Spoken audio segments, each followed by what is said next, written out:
Amém. Acharam Isaías 22? Tudo bem? Vamos começar por esse texto. Versículo 1. Peso do vale de visão, quer dizer, da visão. Que tens agora para que assim instrumentos subiste o teu telhado. Ele faz uma pergunta. Cidade cheia de aclamações, cidade turbulenta, cidade que salta de alegria. E ele vai fazendo essa questão poética. Quando chega no 13, fala, todos os teus príncipes juntamente fugiram, foram ligados pelos arqueiros. Então aqui já começa já o sentido da sala das armas, que é justamente o quê? Armas lembra de sentido militar. E quando se trata de sentido militar, nós tratamos aqui de uma mentalidade militar, que a ideia é militante, de quê? De confronto, de embatamento. Significa defesa e ataque. Amém? Tudo bem? Desenvolvendo a ideia, né? O tal da estratégia, né? Mas aqui é um pouco mais profundo, antes de eu entrar no texto. Quando se trata de uma ideia de defesa de uma cidade, eu não sei, aqui o pessoal gosta de geografia bíblica, não gosta? Gosta, né? Então, se você observar na geografia bíblica, Davi conquistou a cidade de Jerusalém dos jebuseus. Acho que 1 Crônicas capítulo 11, se eu não me engano. Quando ele pegou essa cidade, antes ela pertencia a quem? Melquisedeque? Isso. Então, essa região, Davi tinha ideia de centralizar a adoração, e centralizar no sentido político, colocar a capital no meio. É como Brasília que nós temos. É no meio da nação, nem no norte, nem no sul. Essa é uma ideia centralizada, política, geográfica e militar. Então, Davi vai começar, de uma certa maneira, a explicar a importância da primeira coisa aqui, que são o quê? Os arqueiros. Qual a importância de um arqueiro? Vocês veem em filme, é muito importante. A flecha vai lá, mas você não vai, né? A ideia é poupar justamente o confronto tete a tete, né? A ideia é essa. E, a partir do 3 ainda, foram amarrados juntamente fugiram. 4, portanto digo, desviai de mim vício e chorarei amargamente, não vos cansei em consolar pela destruição da filha do meu povo. Porque é dia de alvoroço, de vexame, de confusão da parte do Senhor Judá no vale da visão. Então esse vale da visão é um vale de confronto, um vale que vai nessa situação aqui que ele está falando profeticamente, e por ser profético, aí entra uma outra parte de uma arma, que o quê? É usada a questão que ele vai desenvolver lá em 54:17. Nenhuma arma forjada contra vós, não o quê? Prosperará. Antes tu a condenarás, porque o Senhor criou o assolador ali nesse sentido. Então, veja, o próprio livro, uma das intenções inspiradas de Deus é falar sobre a arma do quê? Da língua. Comumente, que aqui é usado de maneira profética, tá? Trazendo essa discussão, para vocês entenderem por que sala das armas. Versículo 6. Porque Elão tomou aljava como carro, homens e cavaleiros, e que descoberta escudos. Então aqui ele já começa a ideia militar de combate, que a nação que tinha o quê? Cavalos, era uma nação que tinha o quê? Infantaria. Então quando a pessoa tem uma infantaria, ela tem o quê? Uma força bruta, uma força assim, vamos dizer, sobre-humana, por causa dos animais. Então você observa flare, arco, arma profética misturada. Por quê? Aqui começou a misturar o sobrenatural com o natural. De uma certa maneira, uma palavra ela é natural, mas ela é sobrenatural também. Concordam comigo? Amém? Tudo bem? Então vamos desenvolver mais a ideia da sala das armas. 7. E será que os teus mais famosos vales se encherão de carros e os cavaleiros porão nas portas? 8. Quem quiser grifar é muito importante. E tirará a cobertura de Judá, e naquele dia olharás para as armas da casa do bosque. E é aqui que surge o versículo central desse material, que é a casa do bosque, que tem dentro dela a sala das armas. Curiosidade. Amém? Acharam aí? 22:8? Tudo bem? Para as armas da casa do bosque. Conversando com um amigo meu, um professor, a maior autoridade patrística no Brasil, o doutor Eduardo, aqui da Universidade Estadual do Estado de Goiás. Quando eu preciso de um material, eu perguntei para ele, falei, Eduardo, eu tenho uma pergunta. O que você tem no seu acervo, que você pode me falar para mim não ficar assim, especulando, que tem a prova física? O que seriam essas armas que teriam em Israel? Como ele é do período patrístico, então ele tem muita coisa levantada da era romana. Coisa que a gente, quando vai fazer defesa textual, ou na faculdade você não faz, a gente procura esse tipo de material. E eu descobri que todo rei é um líder o quê? Militar. Então, você vê na Bíblia várias vezes Davi sair para a guerra junto com eles, não é verdade? Sim ou não? Você vê, era comum, já na cultura, no modo de vida de Israel, de outras nações, o rei ser um chefe militar. Então, por ser um chefe militar, quem mais ganhou, vamos dizer assim, bens militares, foi Davi do que Saul, e Salomão ganhou diferente de Davi e Saul. Vou explicar aqui. Nos 3 reinos, todos os 3 reinos tiveram 40 anos de duração, então o tempo não é a questão. Na fase inicial de Saul, diz os pesquisadores em geografia bíblica, não eu, eles defendem, que é uma fase mais agrícola do que qualquer outra coisa. Então o desenvolvimento de Israel nesse período foi agrícola. O de Davi, militar, e o de Salomão, jurídico. Então o que acontece? Veja, tanto que é da sina de Davi, quando ele luta com Golias, o que ele pega lá no texto? A espada de Golias. Detém ela e manda para os sacerdotes. Então, tem aquela ideia dos despojos. E já que Deus é com o seu povo, o que foi feito com tanta arma que foi ganho em luta? Sala das armas. Então, por uma lógica, você já está entendendo aqui, que quando você ganha uma luta, você não deixa uma arma aí à mercê. Ela é confiscada, ela é registrada, ela é mantida, inclusive a própria arma dos inimigos. E foi aí que surgiu a ideia, depois de 2 reinados, na mente de Salomão, porque ele era o mais sábio, que ele criou a sala das armas, de uma necessidade militar que sobrou das consequências das entradas e saídas de Davi. Amém? Deu para entender o raciocínio de onde vem isso? Então, lá no livro de Reis, eu não vou abrir por causa de tempo, para provar que é bíblico, quando Salomão constrói o templo, ele constrói a sua casa no bosque. As medidas, se vocês forem estudar, as medidas colocadas entre a casa de Salomão, que ali é a Beit, a casa que ele vai ali descansar, não o palácio, que isso fica bem claro, é as mesmas medidas próximas do templo. E dentro da casa dele foi colocado 2 grandes compartimentos. Seria até interessante montar isso aqui, eu até vou evoluir para colocar isso em gráfico, melhorar para entender, que hoje muita gente é visual por causa do celular, né? Ficar na imaginativa é na época da rádio, né? Mas hoje as coisas estão mudando, eu estou mudando também, tomara.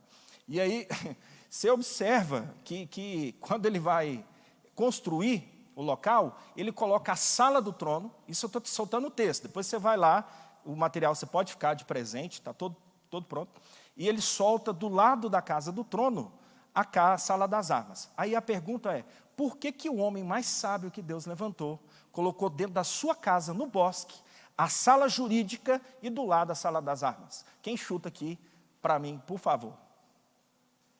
Reinado de paz, mas o inimigo poderia, de qualquer maneira, chegar lá e de surpresa, e eles têm uma reserva. É aquela coisa, se alguém tem uma arma, que seja comigo, não com o outro, que eu não sei o que ele pode fazer. Então veja que quanto mais autoridade e unção, mais responsabilidade ofensiva, para que haja controle defensivo de uma nação. Agora olha só, sempre a questão de justiça, ela está acima, ela controla a ideia do militarismo. Amém? Estão entendendo? Ou seja, a palavra de Deus tem tanta autoridade, que a principal arma ainda é a palavra de Deus sobre as armas naturais. Olha que coisa interessante. Então, ficava lá na sala do bosque, na casa do bosque, a famosa casa dos cedros, também outra tradução. Vocês podem ver, no material eu coloquei mais de 10 para poder ajudar, fazer uma comparação. Essas armas ficavam lá. Detalhe, todo mundo aqui sabe que essa igreja é a igreja bíblica. Salomão recebeu quantas visitas ao longo dos livros de reis, etc. A rainha de Sabá, sim ou não? Fala que no reino dele, prata era o quê? Como nada. Então era um reino rico em metais. Se é rico em metais, sobra prata na mesa, será que falta armas colocadas naquela época? Se você for estudar a fundição, todo mundo sabe aqui, mulheres devem saber, as irmãs, sabe que ouro puro não pega, não é verdade? Então o próprio livro de Isaías vai defender que Deus troca cobre por prata, prata por ouro e ouro por outras pedras. O próprio livro faz a defesa dessa qualificação, nível desses materiais, chamando a nossa atenção. Então, como ele é um homem de sabedoria, ele adquiriu riqueza, a riqueza muitas das vezes estava em peças, o quê? Um rei chegava para visitar ele, trazia o quê? Armas de presente, armaduras de presente. Por quê? Salomão era o chefe, o rei, ele era o Melec, ele era o chefe rei e comandante do exército. Com isso, ele estocava as armas lá.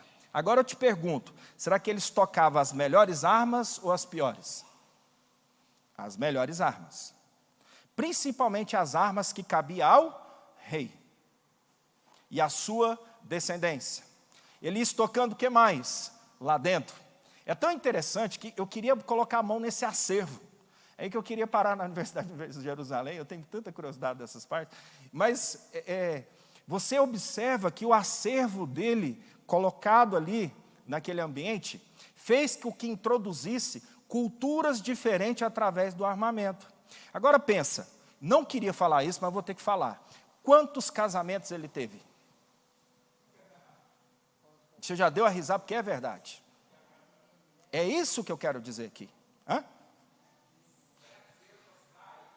Eu não gosto de falar isso, mas é um absurdo, mas olha, porque isso aqui que fez ele realmente declinar, e muita gente acha que ele está no inferno por um desses motivos, mas eu não gosto de falar disso, isso é especulação de Lutero, lá em 1547.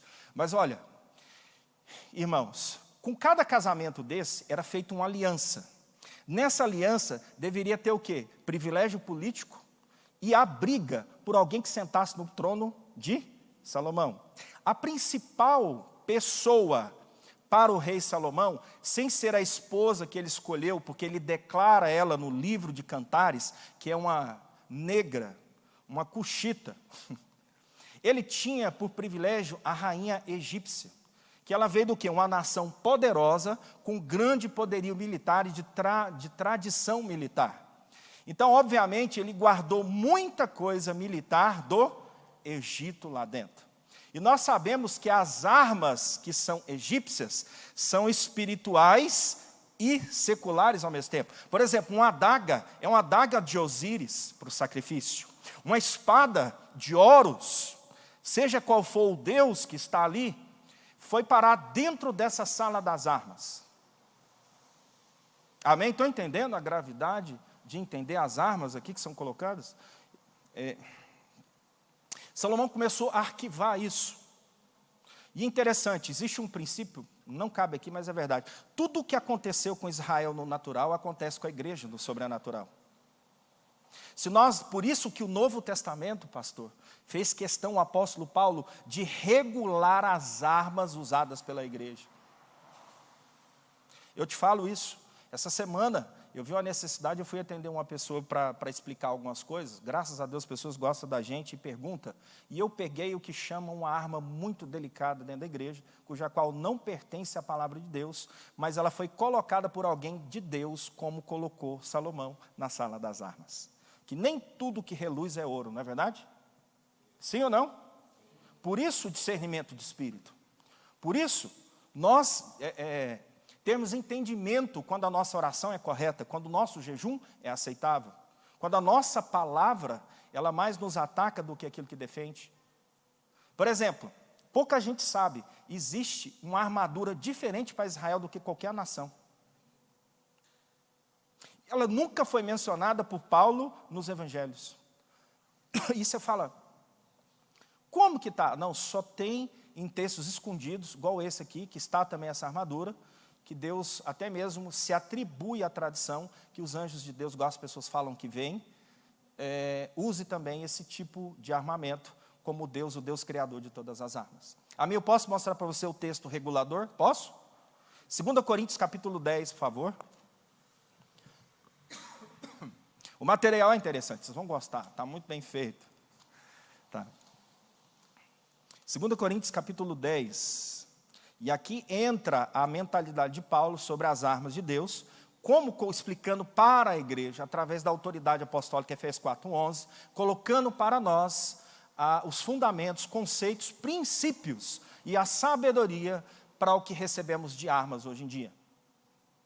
E o que mais me deixa chocado é que na maioria dos movimentos pentecostais, eu não digo a igreja pentecostal Assembleia de Deus, eu falo movimentos, não se vê colocando a palavra de Deus com base, regulando o que chamamos de batalha e de guerras espirituais. Meu material foi feito com esta preocupação, não de criticar, mas de auxiliar o povo de Deus a ter noção das suas armas, biblicamente falando, aprovada por Cristo, debaixo da autoridade apostólica na igreja do Senhor Jesus. Amém? Então vamos regular isso aí, porque é muito sério. Bom, para regular, eu coloquei no material, nós temos dons, unção, dons, unção, ministério, e depois nós temos armas. Pouco se fala, fora do Brasil se usa muito essas armas. Por exemplo, eu posso mostrar um vídeo aqui, tem um evangelista americano da Igreja Batista, que eu conheço ele, que ele chama Lucas 11:20, o dedo de Deus. Quando ele começa a orar, que ele prega arrependimento, faz o modelo bíblico e o padrão de estar dentro do livro de Atos, que o Espírito respeita. Quando ele põe o dedo assim, orando para as pessoas começam a vomitar e a serem libertas. É impressionante o que acontece. E eu viajando com muitos deles, coloquei pelo menos 16 armas dentro do material, que a igreja não usa no Brasil. Que deveríamos. Nós acostumamos numa cultura, pegar algumas armas, e aí a gente fica naquilo. E nós não entramos muito. Amém? Colocou o texto? Além disso, eu, Paulo, rogo pela mansidão e benignidade. Você vê que ele preza pela questão, antes das armas, falar essas duas qualidades. Vamos chamar qualidade. Mas, na verdade, ele está querendo dizer o seguinte, é que existe uma arma no seu caráter, não é verdade? Uma postura sua, um jeito de ser, que não pode transcender o fruto, essa arma não pode ser mais importante do que o fruto do Espírito na sua vida. Então, uma coisa não desequilibra a outra. Como que eu posso estar orando por alguém xingando? Como que eu posso, por exemplo, estar usando uma arma espiritual e ter atitude carnal? Como que eu posso, por exemplo, usar uma arma para que machuque o irmão ou ofenda, como eu vejo muitas orações por aí, porque isso eu chamo oração contrária, porque é uma oração contra a palavra de Deus, contrária a ela, certas atitudes ofensivas que nós usamos e talvez nem sabemos. É verdade?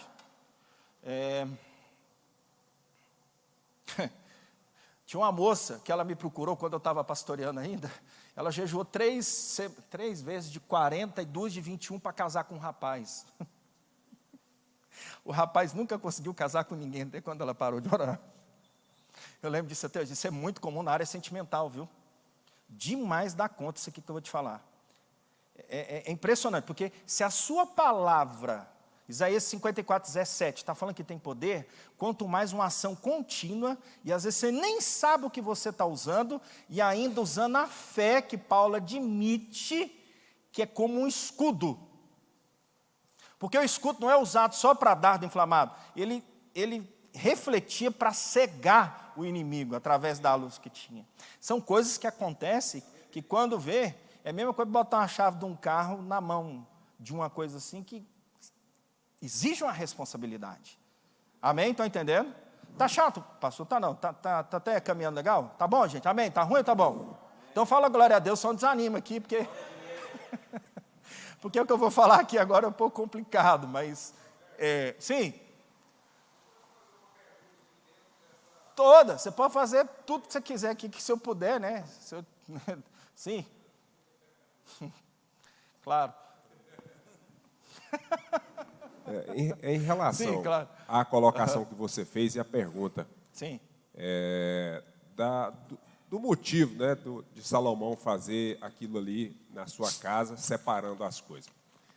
Já não seria pela a grandeza, a capacidade, o intelecto de Salomão em conseguir enxergar dentro das próprias escrituras deles, né, dada por Deus, ele fazia essa separação porque ele já enxergava que quando Deus dizia, eu pelejarei por vós, não necessariamente vocês têm que usar a arma. Isso ele entendendo essa colocação de Deus para o povo. Ele faz essa separação, daí vem você completando de Paulo usar tudo isso aí, porque Paulo usou muito, né? Ele colocou muito das escrituras dele, tirando do Antigo Testamento, que era deles ali. Não seria daí a capacidade, a sabedoria que o próprio Salomão expressa dentro de Provérbios, né? Tem. Inclusive, eu vou soltar um aqui, porque sua pergunta foi muito boa, e é isso que me anima a responder. Existe um texto em Eclesiastes, a partir do 10, veja bem o que eu vou falar aqui, mas não faça assim, alarme com isso, não estou querendo, mas é porque o texto dá uma coisa a entender. Existe uma história paralela que tenta colocar essa situação, que é muito comum no meio judaico, que uma vez Salomão, por receber tanta sabedoria, sabia onde estava um demônio. E ele mandou, e ele fez, usou o nome de Deus, que eu não sei se você sabe, as escrituras hoje, catalogar dentro do Antigo Testamento, aceita 6 nomes de Deus sagrados, cuja qual não é 1 nem 2, é 6. O resto são nomes por causa do caráter ativo de Deus dentro das escrituras, como ele age, como ele faz. E desses 6 nomes, existe um que está perdido, que morreu com os sacerdotes, que é da tradição,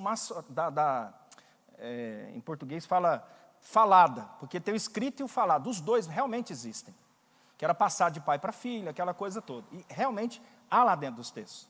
E um desses nomes de Deus perdeu, e esse nome de Deus é que é interessante, que foi usado por alguns, que o efeito, por exemplo, o nome de Jesus, o demônio não sai, não é?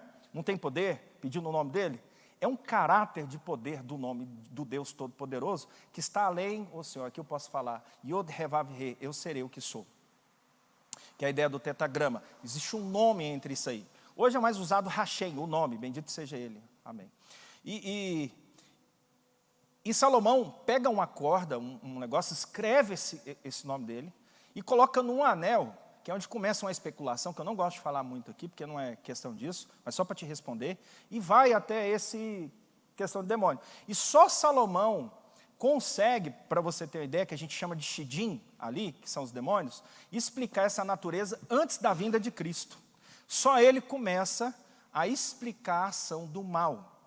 E diz alguns textos perdidos que consegue trazer esse demônio, e ele vai morar em Jerusalém, na época, faltando 6 anos para construir o templo.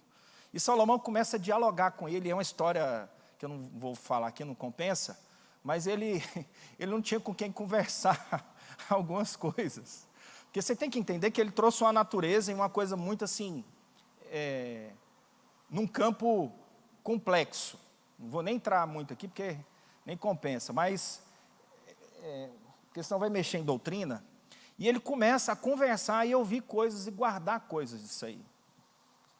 E realmente, pelos fatos históricos, se vê que não foi alguém normal que conversou com ele. Não foi normal. Não é comum. Por isso que eu estou falando que o Novo Testamento regula o oculto. Ele regula algumas coisas, cuja qual é necessário ser regulado sim. E por isso que ele levou para a sala do trono. Está entendendo? Sim. Para colocar a palavra ali mesmo. Para colocar limite em algumas coisas. Por exemplo, uma coisa prática. Quando é que você para de orar ou continua por alguma coisa?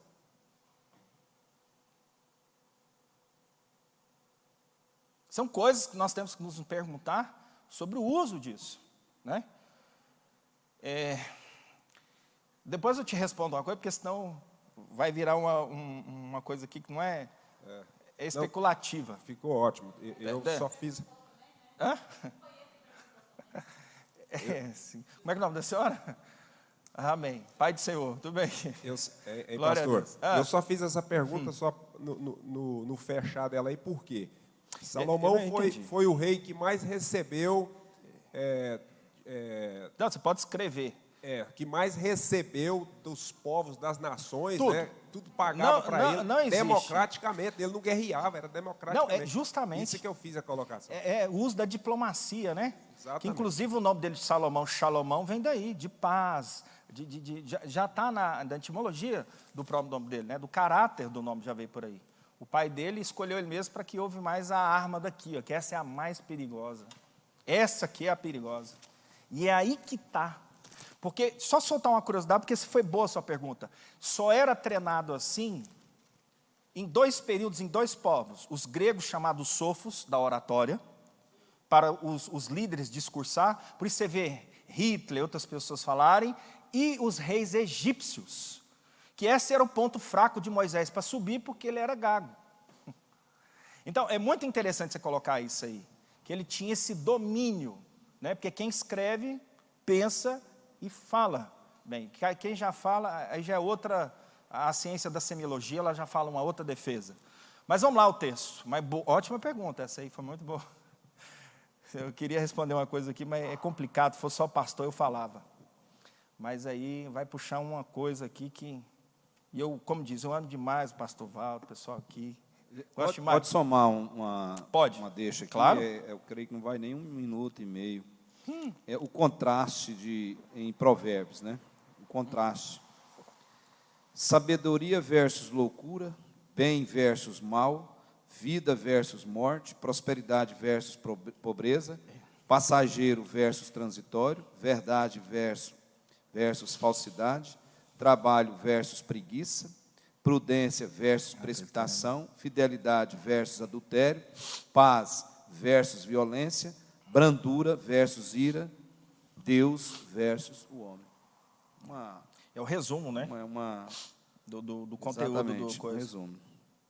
Salomão começa o seu livro com uma declaração clara e direta acerca do objetivo desse projeto, um procedimento perfeitamente adequado aos mais modernos métodos de ensino, desconhecidos para aquela ocasião, para aquela época, mais relevantes para hoje. Somente uma pessoa possuidora de imensa sabedoria poderia utilizar esses métodos em tempos tão remotos. Que foi o que ele pediu quando ele começou, com humildade, falou, olha, eu não tenho capacidade. Ele começou bem eu e terminou mal, né? posso. A verdade também é essa, né? Tomara que tenha, a mãe dele tenha orado por ele, para ele, que seja uma grande ajuda, que a mãe dele ali, aquele ali era convertida, viu? Olha lá, 2 Coríntios capítulo 10, vamos ver a regulagem disso aí. Sim.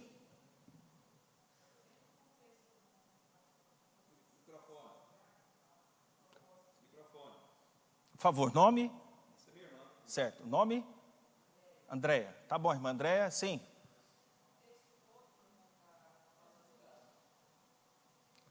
Ixi. Aham.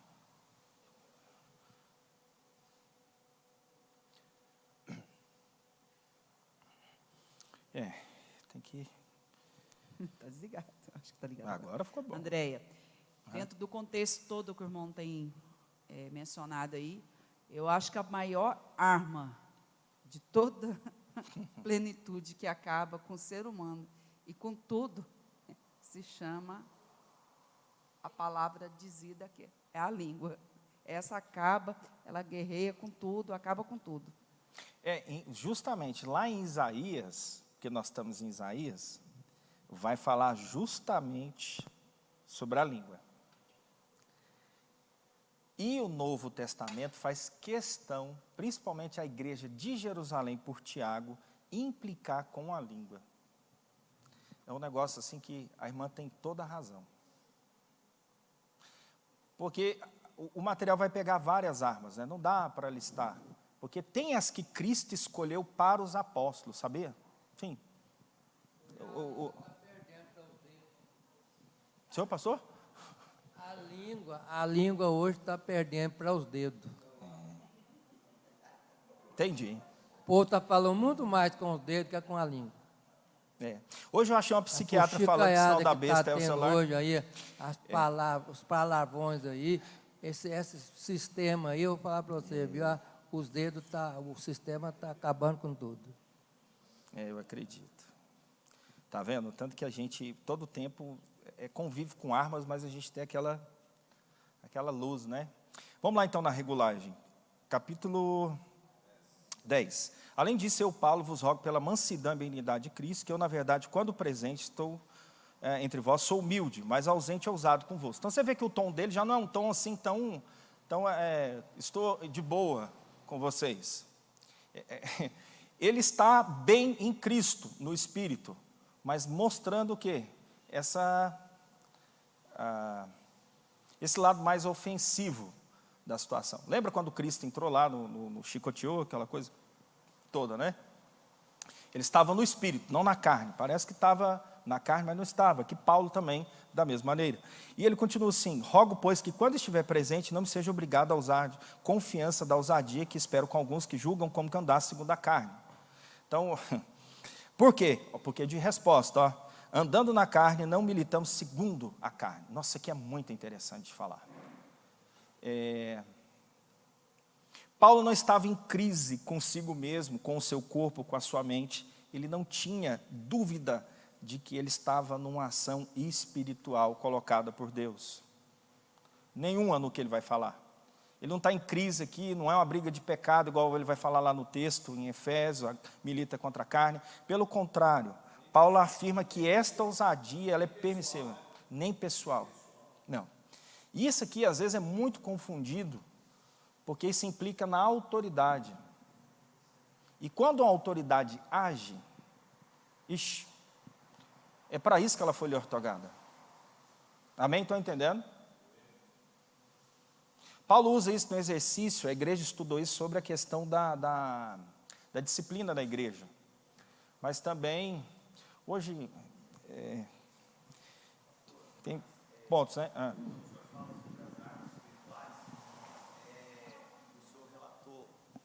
Obrigado. O senhor falou a respeito da... Nome? Joel. Obrigado, Joel. O senhor tinha comentado a respeito da questão apostólica, né? Sim. E a gente vê isso mesmo muito nas igrejas apostólicas, né?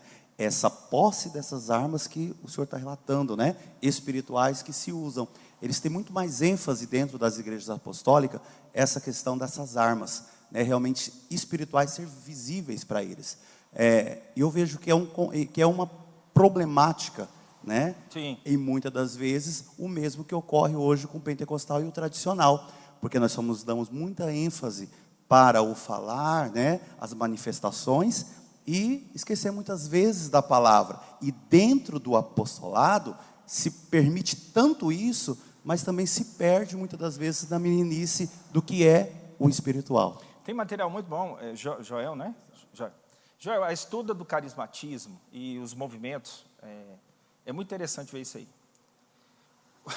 Eu não quero ser crítico aqui, mas eu passei uma experiência essa semana sobre essa questão volutiva de profecia. Uma missionária veio falar comigo, eu esperei toda a educação do mundo, sentei com ela e falei assim, deixa eu te falar uma coisa, eu ando por princípio e mandamento. E não me entenda errado. E segunda condição, eu vou julgar o que você está falando.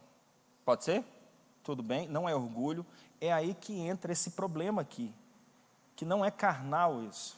É uma liberdade que a Escritura te concede, que se você não usar ela, você é irresponsável consigo mesmo e com a Escritura que ela está te dando.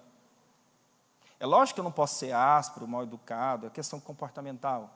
Mas assim, falar com olha, não é que eu creio ou descreio disso, mas não é isso que a palavra eu quero entender melhor. Se procede ou não. Até porque nós... Desculpa, eu não sou contra, pelo contrário, Deus me usa nas coisas, tudo bem. Acontece várias vezes, mas o que eu falo aqui é o equilíbrio que ele está dizendo aqui, ó. Porque o uso exagerado de largar a palavra é meio complicado para mais complicado. Vaidade, orgulho, carnalidade, ô Senhor, mas é a realidade. Vou entrar nelas.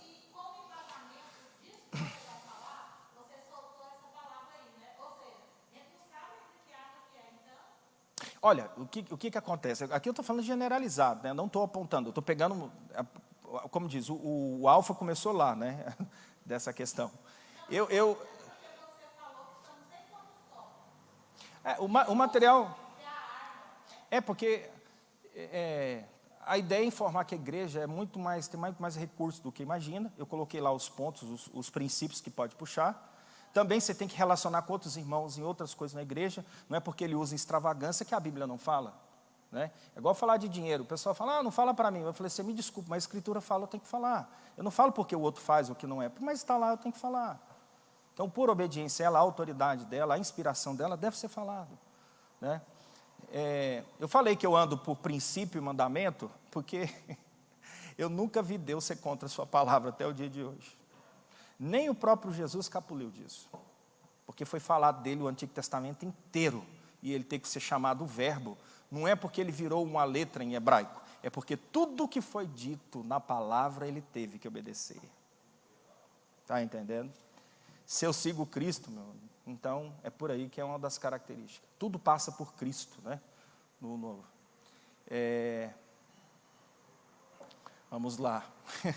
10, né? Rogo, pois, já falei já, porque andando na carne, não militamos na carne, segundo a carne. É por isso que eu entrei nisso, porque essas coisas carnais, que parecem ser espirituais, não são. É isso que lembrei que versículo. Obrigado, viu, João? Valeu.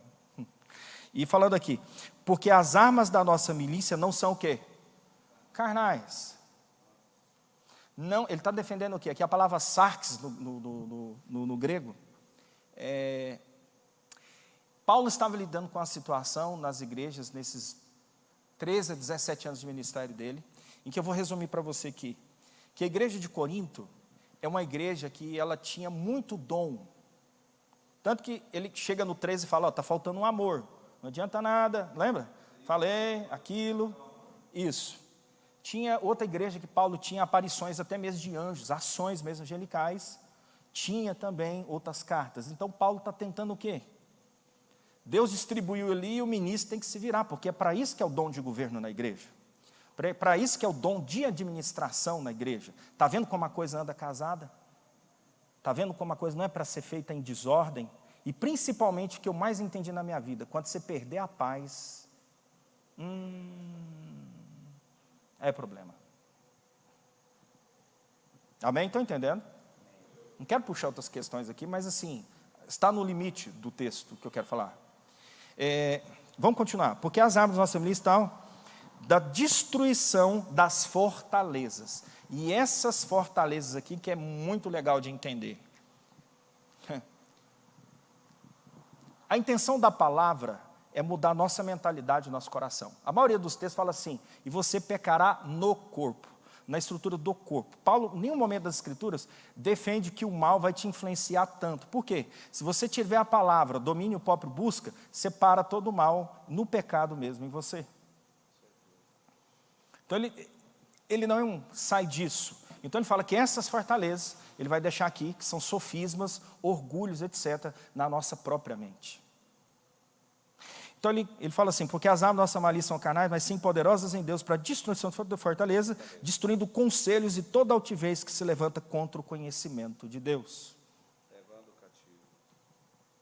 Vou dar um exemplo. Então, quando eu vi o Stanton lá, levantava o dedo e acontecia aquilo, houve já a pregação da palavra, o Espírito tinha trabalhado, a pessoa abriu o coração, e essa arma aqui, ninguém sabe explicar como isso funciona, mas está no texto, que é Lucas 11:20, por exemplo, pelo dedo de Deus. Pelo dedo de Deus. Só tem uma passagem que esclarece isso, que é lá em Êxodo, quando o povo sai, que o dedo de Deus vai com eles, e coisas acontecem. Aponta e começa a acontecer aquelas libertações, curas, que não tem como negar, porque o princípio é a libertação, o arrependimento do pecado e a proximidade de Deus. Nisso não nega Cristo, então é aceitável. Os resultados falam por si, entende? O fruto da situação. Então se observam. E é uma das armas usada apostólica quando o Senhor colocou em Lucas capítulo 9, que a ele foi dado todo o poder e autoridade. E ele comissiona isso.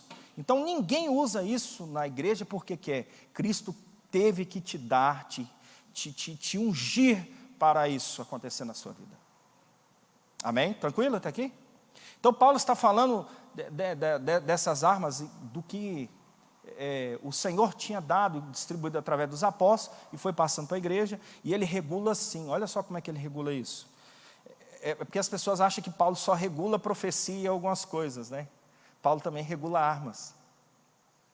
Está na mente dele. E ele coloca assim, destruindo os conselhos toda altivez, 6, estando prontos para vingar toda a desobediência. Veja o termo que ele está usando, vingar o quê? A desobediência. Quando é que você imaginar que Paulo ia usar um termo desse? Punir a desobediência. Quando alcançardes, plena obediência. Está vendo? Então, existe uma classificação mais ofensiva, além de dons e tudo, na igreja, que talvez poucas vezes sabemos que até Cristo está nos usando assim, contra algum mal ou algum pecado. Vou dar um exemplo, acontece muito isso, aconteceu comigo em São Paulo, eu pregando uma igreja chamada Grand Church, e me chamaram para um culto de libertação, eu falei, irmãos, eu creio que Deus me usa, mas eu não entendo algumas coisas, eu vou até onde o texto entende, mas não sei. E aquele tanto de mulher, e aquele tanto de gente, quando eu vi 90% da igreja, sem mentir, estava endemoniada no chão. Sério isso. E aí, aproximava, eu falava, baixa aí. baixava. O que foi? Ah, meu marido, fui lá na macumba, não quis ficar na igreja. Eu falei, você foi na onde? Seu problema não é macumba. Está vendo? Se você olhar para fora da palavra, você vai ter problema. O problema dela era perdão. Não era ter ido lá. Cristo é maior nela. O problema era lá. Falei, vamos perdoar? Não, não posso. Bíblia de novo. Graça de Deus não é para pecar, é para te ajudar a vencer a carne. A graça é um dom justamente por isso, para que você possa conseguir não pecar. Onde está? Efésios capítulo 1, no 2:8 ainda. Entende? Bíblia em cima de Bíblia, a palavra, igual Salomão lá no trono, regendo. Tá bom. Que arma é essa aqui? Foi, repreendeu mesmo. Minha graça te basta, bem lembrado, pastor. Verdade. E ainda colocou um ajudante lá do capiroto lá. E é... Desculpa, pastor, Alberto, mas eu ri. pastor Alberto. Porque foi bem lembrada mesmo. Bem lembrado. Bem lembrado. Sim. É uma soma aí do comentário aqui do Birajara Crespo, desse texto, esse versículo, o 4 e o 5, de 2 Coríntios 10. Pois as armas da nossa guerra não são humanas, mas poderosas em Deus para destruir fortalezas. Destruímos raciocínios e toda arrogância que se ergue contra o conhecimento de Deus, levando cativo todo pensamento para que obedeça a Cristo. Eu vejo um ponto aqui, a obediência é uma arma vital para o aperfeiçoamento cristão. Olha o comentário. Há uma grande movimentação de tropas aproximando-se da fronteira entre os dois mundos, o espiritual e o natural. A batalha final está mais próxima do que podemos imaginar. Vivemos um tempo para avaliar nossas possibilidades, para fazermos um balanço de nossos recursos e para juntarmos toda a nossa munição. Jesus está colocando em nossas mãos armas poderosas que nos capacitam para vencer nossos inimigos, tanto na terra quanto nos lugares celestiais. Como igreja, temos o dever de influenciar a história, invocando uma nova direção. Foi para isso que Jesus veio ao mundo, e é para isso que ele estabeleceu sua representação na terra. O nosso inimigo não mais arromba a nossa porta, ele simplesmente já sabe como entrar por ela. Olha que comentário. Sim. Deixa eu falar um negócio junto aqui. Quando a mulher tinha que perdoar, o mandamento de perdoar é grave ou não é? O que fala? Lembra?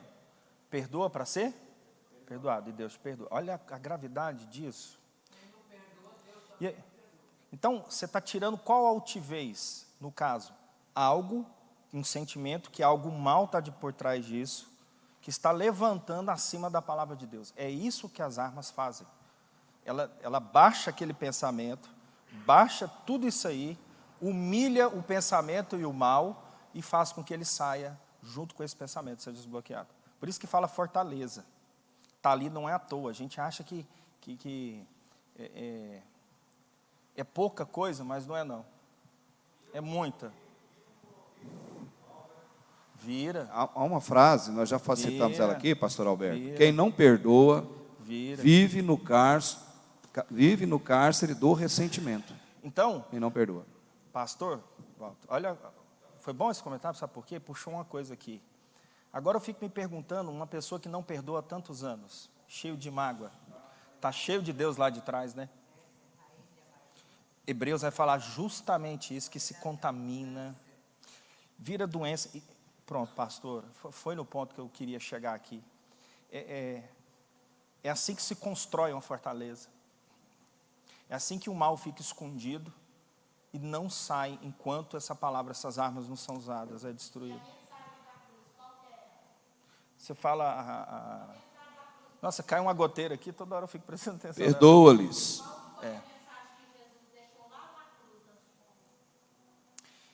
Você fala junto com o ladrão, né? Porque não sabem o que fazem. Perdoa. Sim, perdão. Mas,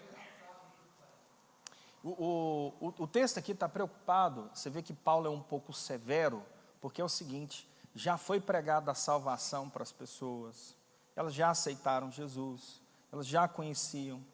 Nós estamos em 2 Coríntios. Deixa eu só situar uma coisa aqui para não ficar fora do trajeto dessa palavra. Já experimentaram do Espírito, já foram batizados, já aconteceu coisas tremendas. Foi falado para eles o seguinte: não come da mesa dos demônios o cálice do Senhor. Vai lembrando. Julgue a si mesmo. Aí Paulo fala: não, agora não é questão disso. Agora é hora das armas. Por quê? Se vocês não for, eu com autoridade vou ter que derrubar isso aí. E o mal vai ter que manifestar. Vai ter, porque não dá, você é igreja. Eu não posso deixar você se perder, eu não posso deixar você ir para o inferno. Eu não, dentro da minha responsabilidade, isso não vai acontecer. E é onde uma autoridade de Deus age com um acordo dele e realmente ele cumpre. Aí entra aqueles casos na igreja que a pessoa fala uma profecia e morre mesmo. Você está entendendo? Fala uma coisa, arrepende, muda. Deus está falando comigo. Esse dia eu estava numa igreja, visitando, não posso falar qual. Pastor pregando. O pessoal vem tomar ceia e sai para ir para a noitada, como se isso aqui fosse lanche, rapaz. Se você souber a gravidade de uma ceia, meu irmão, você nem... É porque não tem consciência. É igual falou, perdoa porque não sabe o que faz mesmo. Vai para a esfera espiritual, né? Difere. Demais. Do natural para o espiritual. Nossa, aí é guerra em absoluto. Aí não tem bomba nuclear, não tem míssil, não tem nada. Nossa, chega a esse negócio me dá uma agitação. Sim. Não é porque era uma discussãozinha, um probleminha entre um irmão e outro. Não. Era contra a igreja, ia destruir a igreja. Então tem coisa que a autoridade divina vem para que a igreja não seja abalada no seu crescimento. Olha só o versículo 6. Estando prontos para vingar toda desobediência, quando for cumprida a vossa obediência. O que ele está querendo dizer? Que ele só vai parar até quando vocês obedecerem. Não, olha a gravidade. Paulo ia orar, sabia quando era uma coisa assim, quando era outra. É um perigo isso, né? Perigo. E eu conheci uma irmã de oração chamada irmã Osana, ela é falecida. Nos cultos dela, vinham os maridos tudo morrendo de medo, à tarde. Deixa eu falar aqui para você rir um pouco. E um dia, como eu não sou bobo, eu sempre fiquei perto das senhoras do coque minha vida inteira. Nunca fui bobo. Aí, a irmã Rosana falava assim: vou virar o pé para trás hoje, madrugada.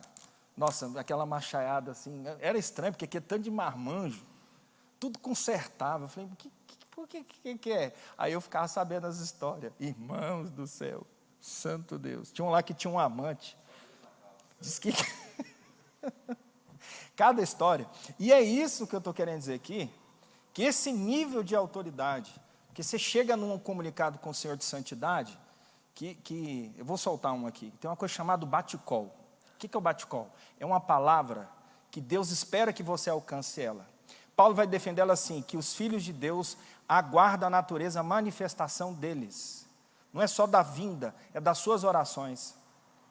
Você já viu pessoas orando que muda até furacão, sabe? Coisas assim que você é inclinado em Deus, tem coisas que você pode fazer, que Deus quer que você faça. Eu vou falar uma minha, que não foi muito longe. Na rua da minha casa, tinha uma igreja, um pastor assembleano, eu fiquei com dó dele, porque o cara lá do lado pegava o som e ia tomar cachaça. Eu falei, isso não é normal. Logo na hora do culto, eu falei, isso não está normal. Eu ajoelhei e falei assim, Deus, não está entrando alma nenhuma. O cara não está devendo aluguel, que eu já estou sabendo. Você entendendo as primícias que você tem que ir do natural até né? Você tem que saber, que é isso que Paulo está falando aqui. Eu falei, Deus, ele não tem noção disso. Eu peço a espada de Deus para destruir aquilo ali. Rapaz, arrancou, a mulher bateu no cara, outro saiu correndo naquela semana, nunca mais bebeu lá na porta. E o caos, ainda fechou do lado. Mas é isso que está falando. Ué. Se você não entender isso, você não pode ir para as nações. Se você não entender isso, você vai ser inefetivo. Agora deixa eu jogar na prática, na favela ou algum outro lugar. Com essa semana, um irmão preso lá dentro, ensinando a esposa dele a orar para ele não acontecer. Essa eficácia aqui que nós estamos falando, que você tem que entender que Deus não está querendo brincar com algumas coisas.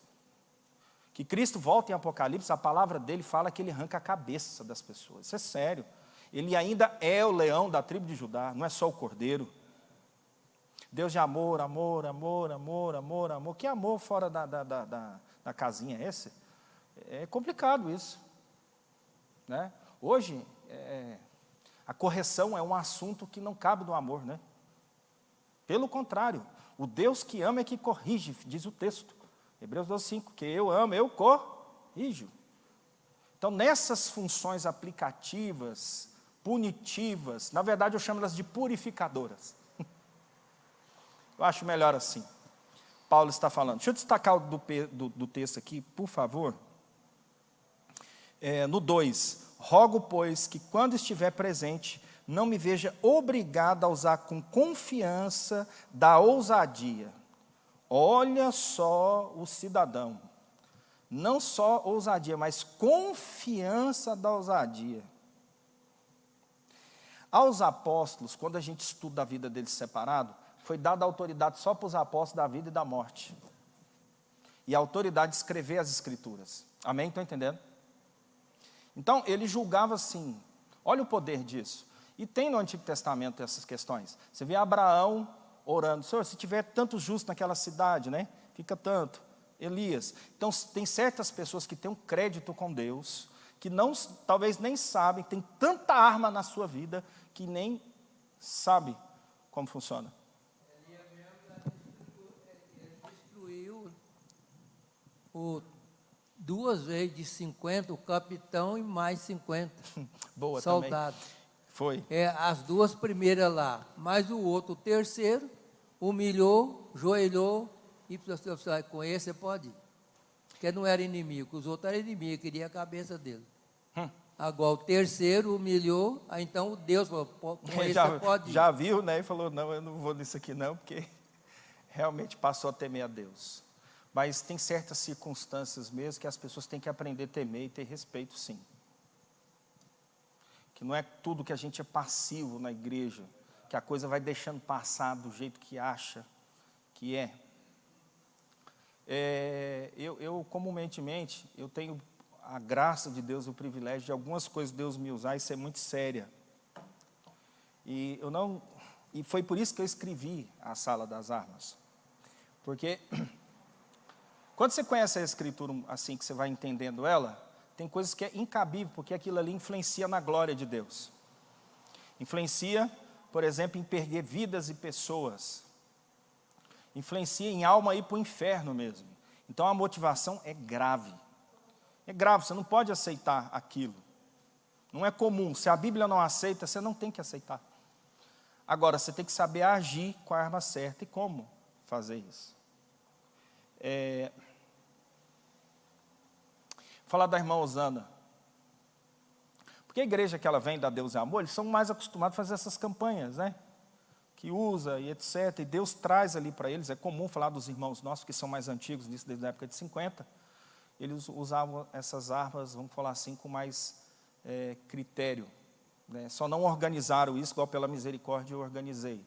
Mas tem uma arma aqui, por exemplo, que ela é terrível, que está lá em Hebreus capítulo 12,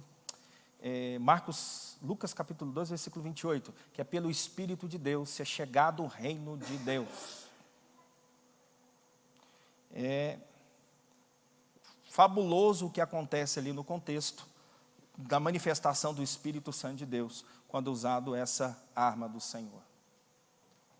E aí tem as armas de humilhação, outras, eu sei que todas elas, se você sair da benignidade da mansidão, elas cessam.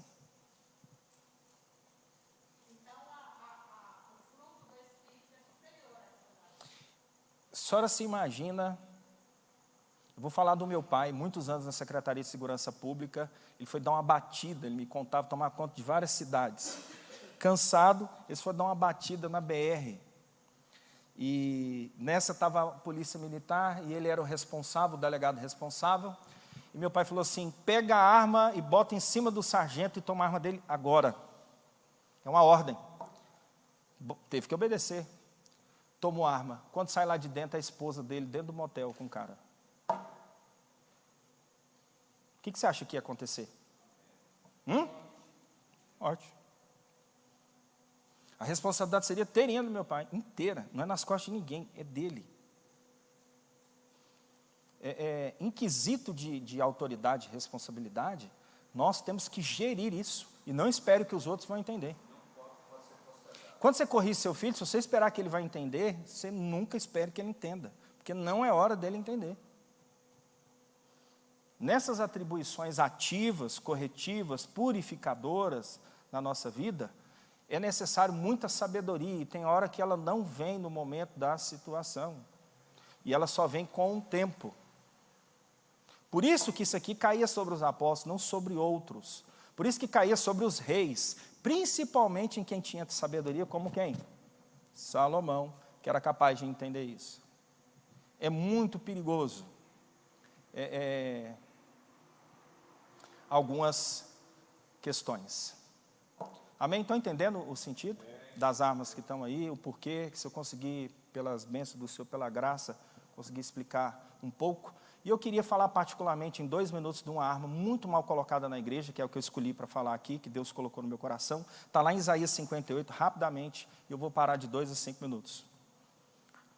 Que é uma arma muito mal usada, que é o jejum na igreja.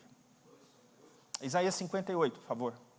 Uma arma, ainda no livro de Isaías, você vê, ó, mais uma arma lá dentro. Então, a era messiânica da vinda de Cristo, se espera que dominasse mesmo as armas usadas no Antigo dentro do Novo. Isaías 58, por favor. Acharam? Glória a Deus. Então, vamos lá. Grite alto, não se contenha. Levante a voz como trombeta, está vendo a voz? Anuncie o meu povo a rebelião dele e a comunidade de Jacó dos seus pecados. Continua.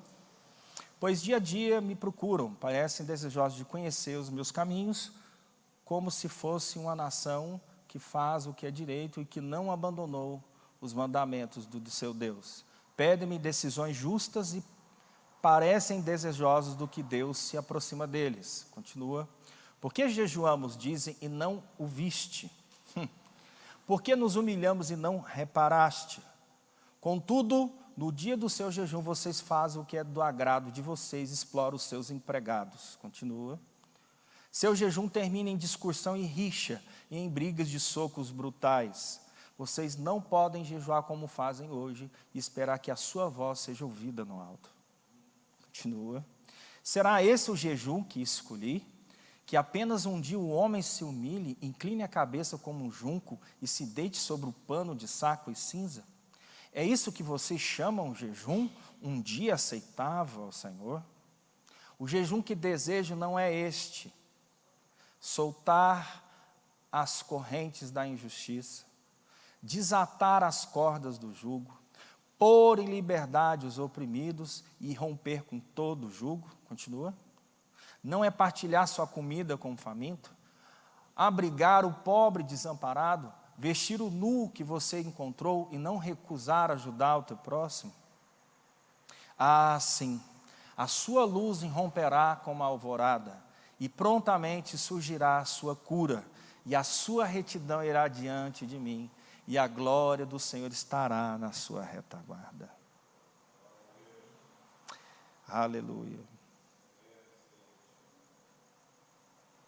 Um dia me perguntaram, um grupo, eu estava não sei aonde, e falaram assim, falaram tanta coisa sobre o jejum, colocaram um monte de coisa. Eu falei, deixa eu te mostrar o que Cristo quis dizer, que Ele pegou lá para falar, que toda casta para poder sair, deixa eu te explicar o conceito ético do jejum, e vamos lá. Demora um pouquinho, mas resumindo aqui, que eu falei que é 5 minutos, você não pode pegar uma coisa espiritual e tornar ela carnal. Você não pode inverter certas coisas para que humanamente, carnalmente, seja humilhado e caia. Quando você, num decorrer, começa a usar essas armas e ter uma consciência, você vai perceber que certas coisas naturais vão ser prejudicadas para que o mundo espiritual anda, vamos dizer assim. Que Paulo falava que entendeu o natural depois do sobrenatural. Nesse entendimento aqui que eu estou falando, você começa a entender desde a diferença de fazer dieta, passar fome e jejuar. Você começa a entender se será eficaz. Será que é todo jejum que a luz e a retaguarda foi com você? Será que não faltou em nós alguma coisa em que o texto, ele fala assim, esse é o que eu ouvi? Ouvirei. Ali é a palavra chamar mesmo. Eu quero ouvir e fazer. Mas se você não considerar tudo isso que está, eu não te ouvirei. E aí eu pergunto, quando você jejua, você dá sua comida para alguém? Que é o que o texto está falando. Quando você tira de você, você faz pelo próximo alguma coisa? Porque a ideia é você passar, ali a ideia do texto original é a aflição da sua alma. Deve te incomodar, deve ser incômodo. Deve haver restrições de prazer, de alegria. É momento de descer na presença de Deus. Que no corte a barba, que, desculpe, seja anti-higiênico, mas que funcione o seu jejum. Que ande mal vestido, que passe dificuldade porque está dando para alguém menos para si mesmo. Ou seja, saia do egoísmo.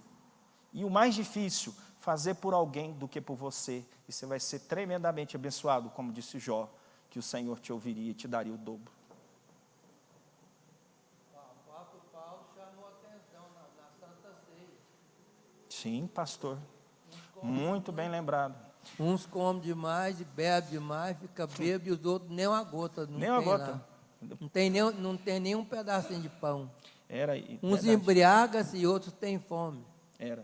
Você Ele vê, né? regulou isso aí. Foi. Você vê, na ceia, era capaz de fazer as pessoas ficarem olhando, e ele falava, não é isso a ceia do Senhor. Muito bem lembrado. Então, veja como nós podemos trazer elementos espirituais sem espiritualidade. Veja como isso é recorrente lá, desde o nosso cântico, da nossa oração, dos nossos pedidos. Nossa, como medir isso?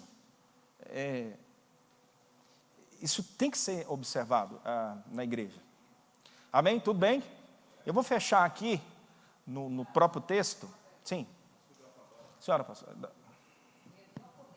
da nossa fé, a gente fazia jejum, assim, levantava, escovava os dentes, penteava o cabelo, não precisava de falar para ninguém que você estava jejuando. E hoje as pessoas fazem aquele propósito, tira a Coca-Cola, eu não vou comer carne,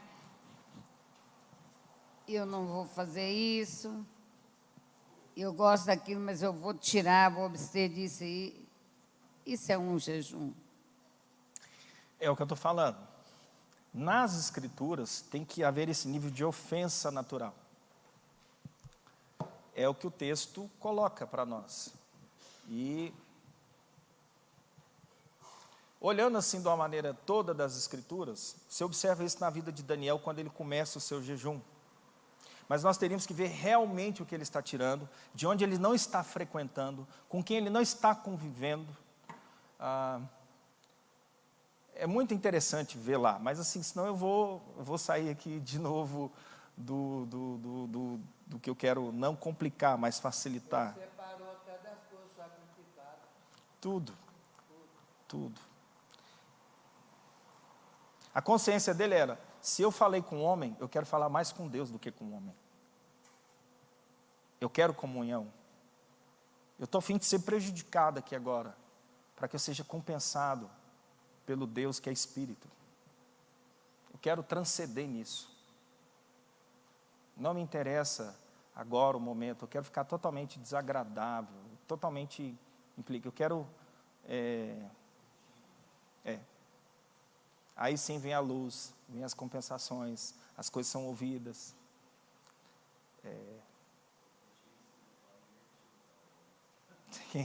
E aqui eu ia falar uma coisa no texto, Joel, eu ia falar uma coisa aqui no texto, com todo o carinho, deixa eu ficar aqui nele, porque senão me alegra falar para Deus, porque vocês têm interesse, pouca gente se interessa verdadeiramente por esse nível de compromisso, isso alegra meu coração, porque olha uma coisa no texto,